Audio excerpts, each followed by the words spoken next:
Alrighty guys, welcome back to another one. Today we're putting together a 3-inch 12 gauge steel shot assembly. This is ounce and 3/8. Yeah, I know that's typically only for, well, people usually put that in 3.5-inch 12 gauge or 10 gauge. But yeah, this is 3-inch. Obviously, we're going to have to go with a roll on this one. It's a bit full, the hull is. So, yeah, this is going to be about 1400 FPS and pretty low PSI, averaging around, sorry, let me do that again, averaging around 9000 PSI. So, for the last few months, people have been complaining more and more. I wouldn't really call it complaining because it's just how it is now. Alliant powders, namely for this, what we're doing today, Blue Dot and Steel, are off the market, or at least very, very hard to find. So, people have been turning a lot more to this stuff lately. Now, I've always thought this would go great for a pretty hefty 3-inch steel assembly at some pretty high velocity and low PSI. Well, come to find out, yeah, it totally can. Now, I don't typically send shells off to have tested. That's a lot of money, and you guys know we put together so much stuff, we would go broke quick. More broker than we are. So, anyway, quite a few other people have developed, assemblies using this stuff for 3-inch 12 gauge steel. And it turns out ounce and 3/8, 1400 FPS at relatively low PSI is totally capable with this stuff right here. So the components we're using is a 3-inch Shadot hull. Now it does vary. Shadot, Fiocchi's, some of them have been once fired Federals, things like that. So what I've settled on for the recipe I'm using is a Shadot with, there it is, this stuff right here. You can use 44 to 48 grains of it, 50. If you go with 50, that might be a really, really shallow roll. It might not feed in most guns.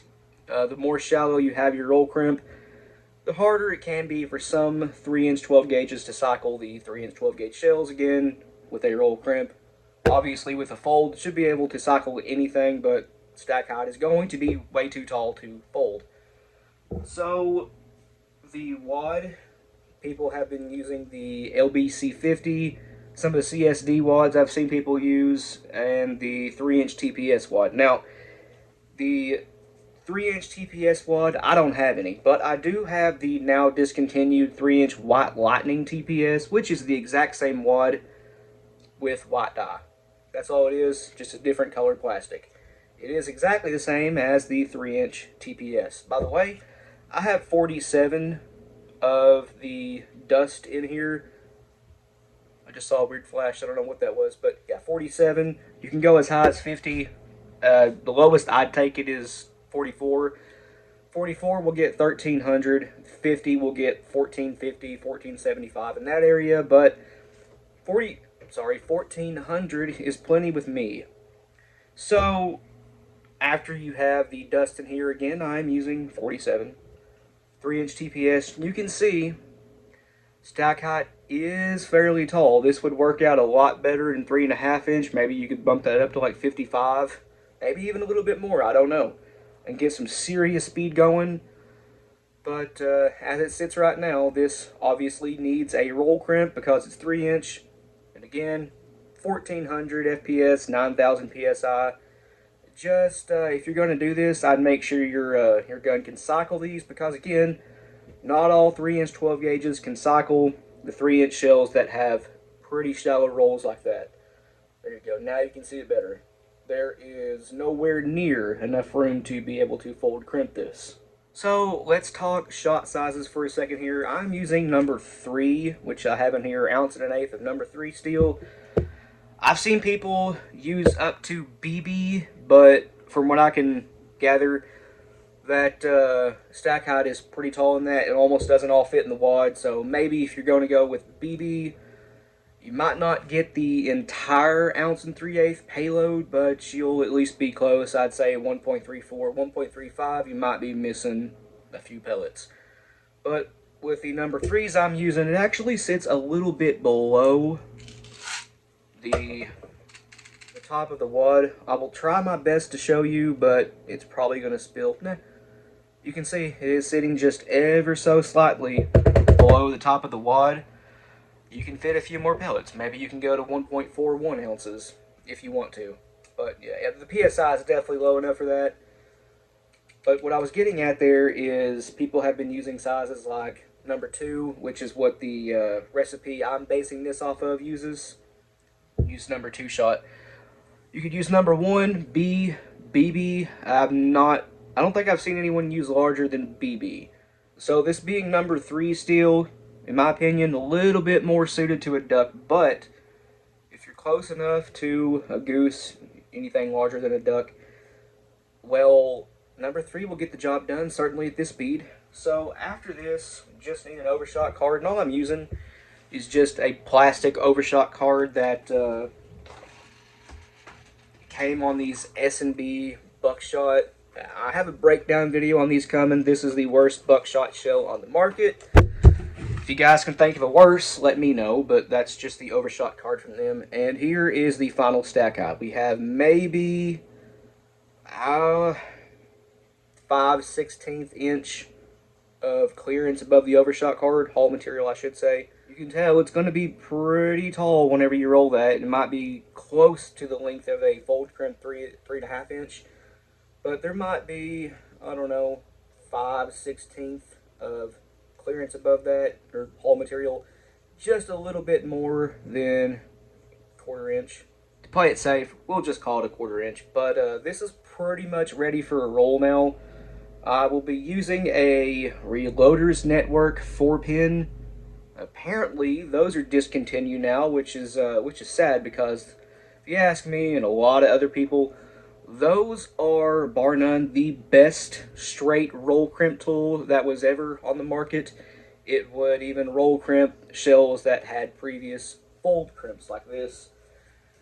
You could reassemble a shell and then try to straight roll this, even though it had a fold, with the Reloaders Network, and it worked just fine. It worked with 8 points too. But those, I guess, are off the market, which is, again, really sad. So the next best thing, I guess, would be the precision reloading 4-pin.